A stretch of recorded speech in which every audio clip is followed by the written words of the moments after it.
आज मैं आपको दुनिया की सबसे आसान खांडवी बताने वाली हूँ क्योंकि बहुत सारे लोगों को इसमें काफ़ी सारी प्रॉब्लम्स आती है। तो आज मैं आपको बिना झंझट, बिना मेहनत, एकदम फुल प्रूफ तरीके से बताऊंगी कि हर कोई इसे बना सकता है सिर्फ 2 से 3 मिनट में। इसके लिए ब्लेंडर में सबसे पहले हम डालेंगे 1 कप बेसन और साथ ही मैं यूज कर रही हूँ सिर्फ 1/4 कप सूजी। बारीक मोटी आप कोई भी यूज कर सकते हैं क्योंकि वैसे भी तो हम इसको पीसने ही वाले हैं। अच्छा, सूजी का क्या फायदा मैं आपको बताती हूँ। इससे क्या होगा ना, अच्छी सी बाइंडिंग मिलेगी बेसन को, इससे थोड़ा सा टेस्ट एनहांस हो जाएगा, फटी फटी सी नहीं बनेगी, उसका जो शेप है ना वो अच्छे से होल्ड हो पाएगा। फिर मैं इसमें डाल रही हूँ 1 कप खट्टा दही।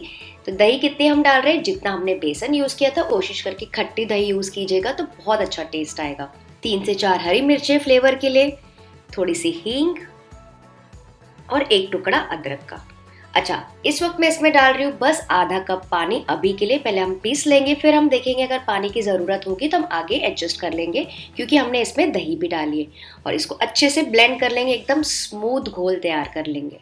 तो ये देखिए एकदम गाढ़ा और स्मूथ घोल तैयार हो गया है, बिल्कुल इसमें कोई भी लम्स नहीं है। इसको अभी हमें छानना है। तो छानना बहुत ज़्यादा इंपॉर्टेंट है फ्रेंड्स, क्योंकि इसमें जो भी चंक्स है ना, छोटे छोटे पीसेस, बिट्स एंड पीसेस जो हमने मिर्ची अदरक वगैरह डाला था, उसके पीसेस टेस्ट मुंह में नहीं आना चाहिए।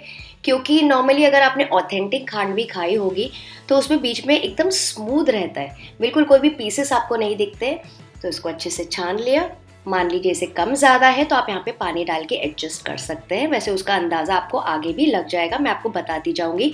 तो फ्रेंड्स, वीडियो पूरा ध्यान से देखिएगा, बिल्कुल स्किप मत कीजिएगा क्योंकि हर एक पॉइंट इंपॉर्टेंट होता है, छोटा होता है लेकिन इंपॉर्टेंट होता है। फिर मैं इसमें डाल रही हूँ 1 टीस्पून नमक और पिंच ऑफ हल्दी पाउडर। फ्रेंड्स, यहाँ पे अगेन एक इम्पॉर्टेंट चीज़, हल्दी पाउडर जो एकदम पिंच डालना है आपको। इस वक्त ऐसा लगेगा मिक्स करने के बाद कि कलर बहुत अच्छा नहीं आ रहा है, बहुत पीला सा नहीं आ रहा है, लेकिन स्टीम होने के बाद ना हल्दी का कलर गहरा हो जाता है।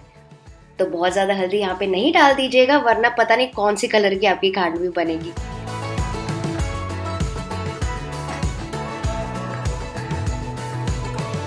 और फिर इसको ढक के रखेंगे रेस्ट होने के लिए, ताकि बेसन और सूजी जो भी हमने डाला है अच्छे से फूल जाए, सेट हो जाए, कम से कम 15-20 मिनट के लिए।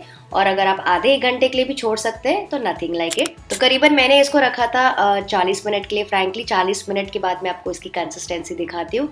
ये देखिए हल्की हल्की सी झाग दिख रही है आपको, और बेसन और सूजी अच्छे से सेट भी हो गया है। बिल्कुल ड्रॉपिंग कंसिस्टेंसी हमको चाहिए। इस वक्त जो है ना हल्की सी गाढ़ी है क्योंकि ये थोड़ा सा गाढ़ा हो गया, तो यहाँ पे मैं डालूंगी बस 2 टेबलस्पून पानी, उससे ज़्यादा नहीं डालना है। ये देखिए जब मैं आपको ड्रॉप करके दिखा रही हूँ ना, इस कंसिस्टेंसी के हिसाब से आप पानी एडजस्ट कर लीजिए। फिर मैंने यहाँ पे लिया है बड़ी सी स्टील की थाली, आप कोई भी प्लेट भी यूज़ कर सकते हैं। इसको सबसे पहले ग्रीस कर लेंगे अच्छे से तेल से, ताकि जो खांडवी के रोल्स हम बनाने जा रहे हैं ना शॉर्टकट तरीके से, वो जल्दी से निकल जाए। और इसमें हम डाल देंगे 1 से 2 लैडल फुल भर के ये मिक्सचर, और इसको ऐसे रोटेट कर लेंगे। तो रोटेट करना फ्रेंड्स यहाँ पे बहुत ज़्यादा इंपॉर्टेंट है। वो इसलिए क्योंकि जो खांडवी के रोल्स है ना, वो आपके मोटे बिल्कुल भी नहीं होने चाहिए। जितने पतले होंगे ना, जितने फाइन बनेंगे ना, उतनी अच्छी आपकी खांडवी बनेगी। लेकिन मोटा बिल्कुल मत कीजिएगा फ्रेंड्स, वरना वो कच्चा कच्चा सा लगेगा। तो यहाँ पे मैंने स्टीमर पहले से ही रेडी रख दिया था, पानी में अच्छा सा उबाल आ गया, नीचे मैंने स्टैंड भी प्लेस कर दिया। इसके ऊपर ये रख देंगे थाली और इसको ढक के पकाएंगे। अगेन एक इम्पॉर्टेंट टिप आता है फ्रेंड्स आपके लिए, वो ये है कि यहाँ पे इसको पकाना कितना है। यहाँ पे आपको इसको पकाना है घड़ी चेक करके सिर्फ और सिर्फ 2 मिनट के लिए। जी हाँ फ्रेंड्स, सिर्फ 2 मिनट के लिए पकाना है। मैक्सिमम आपको 2.5 मिनट लग सकते हैं, वो आपको देख के अंदाजा लग जाएगा। तो जब तक ये पक रही है तब तक आप क्या कर सकते हैं ना, दूसरी प्लेट्स या थाली उसको भी ग्रीस करके उसमें भी ये मिक्सचर डाल के ऐसे स्प्रेड आउट करके रख सकते हैं। तो उससे क्या होगा, आपका टाइम बचेगा। जैसे जैसे एक थाली निकलती जाएगी आप दूसरी थाली डाल सकते हैं, क्योंकि हर एक बैच को पकने में आपको लगेंगे सिर्फ और सिर्फ 2 मिनट। देखा आपने, आजकल तो मैगी नूडल्स भी 2 मिनट में नहीं बनते। तो चलिए वो वाला फर्स्ट वाला बैच जो हमने डाला है वो चेक कर लेते हैं। ये देखिए ऊपर जो सतह है ड्राई दिख रही है आपको, बिल्कुल ऐसी ड्राई हो जाएगी, ज़्यादा पकाएंगे ना तो ओवर ड्राई हो जाएगी। ये देखिए सेट हो गई है। बस इसको निकाल देंगे और इसको अच्छे से ठंडा होने देंगे, उसके बाद ही हम काटेंगे।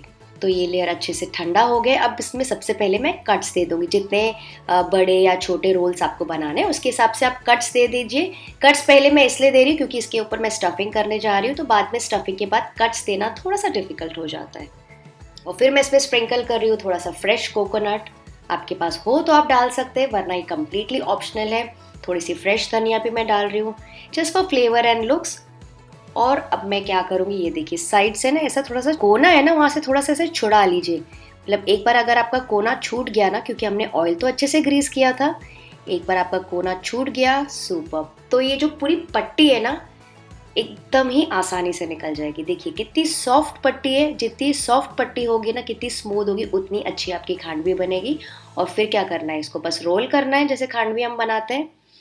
तो फ्रेंड्स, नॉर्मल जो प्रोसेस होता है ना, जो ऑथेंटिक प्रोसेस मैंने पहले भी बनाया मेरे चैनल में, उसमें ना काफ़ी सारे लोगों ने कमेंट किया है कि वो प्रोसेस थोड़ा सा डिफ़िकल्ट हो जाता है, काफ़ी भूनना पड़ता है, कभी खांडवी पतली बनती है, कभी मोटी बनती है, कभी तो रोल्स बनते ही नहीं है, मिक्सचर बेकार हो जाता है, वेस्ट हो जाता है। तो वो सारी चीज़ें को मैंने ध्यान में रख के ये फुल प्रूफ मेथड आपके लिए ट्राई किया है। तो आपको ये वाला प्रोसेस तो पक्का से ट्राई करना है। और इसी तरह से बाकी के जो रोल्स हैं उसको भी ऐसे साइड से छुड़ा लेंगे। आपको चाहिए तो आप नाइफ से साइड्स में पहले स्क्रैच कर लीजिए। उसके बाद जब आप बीच में आएंगे ना, तो रोल आसानी से निकल जाएगा। ये देखिए पट्टी निकल जाएगी और इसके सारों के खांडवी रोल्स बना लीजिए। तो ये सारे रेडी हो गए, इसको एक एक करके ऐसे प्लेस करते जाएंगे। तो बाद में फ्रेंड्स मैंने थोड़ा सा और बैच बनाया था, लेकिन इस 1 कप बेसन और थोड़ी सी सूजी से आप करीबन 15 से 20 खांडवी रोल्स आसानी से बना सकते हैं। तो सारे रोल्स रेडी हो गए, तो चलिए अब बना लेते हैं इसका बढ़िया से तड़का, क्योंकि तड़का के बिना तो आपको पता है कि ढोकला और खांडवी बिल्कुल भी टेस्ट नहीं आएगा उसमें। पैन में मैंने लिया है 2 टेबलस्पून तेल, थोड़ा सा ज़्यादा तेल भी ले सकते हैं, कुछ लोगों को पसंद है बिल्कुल ऑयली ऑयली और ग्रीसी ग्रीसी खांडवी। फिर मैं डाल रही हूँ आधा टीस्पून राई। राई को अच्छे से क्रैकल होने देंगे ताकि उसका बिल्कुल भी कड़वापन नहीं होना चाहिए। फिर मैं डाल रही हूँ 8 से 10 करी पत्ता, और करी पत्ता बहुत जल्दी क्रैकल हो जाते हैं, तो बस इस वक्त आप चाहें तो गैस का फ्लेम ऑफ कर सकते हैं। थोड़े से तिल डाल देंगे, तिल का बहुत ही अच्छा फ्लेवर आता है इसमें, और थोड़ी सी हरी मिर्ची भी।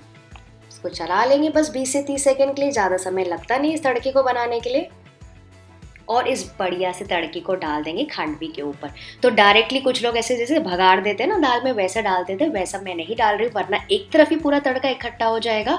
मैं इसको स्पून से ऐसे स्प्रेड आउट करके डाल रही हूँ, ताकि सारे खांडवी में अच्छे से तड़का लग जाए, एकदम लटपट जाए ये तेल के साथ, तड़के के साथ, तो ही तो उसमें टेस्ट बढ़ के आएगा। तो आप इसे स्पून से उसको स्प्रेड आउट कर दीजिए।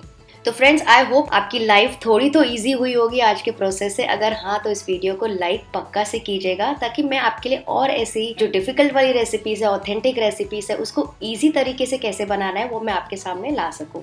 ये देखिए कितनी बढ़िया दिख रही है। इसको आप इंजॉय कर सकते हैं चटनी के साथ, या फिर ऐसे ही, या जैसे आपको पसंद हो।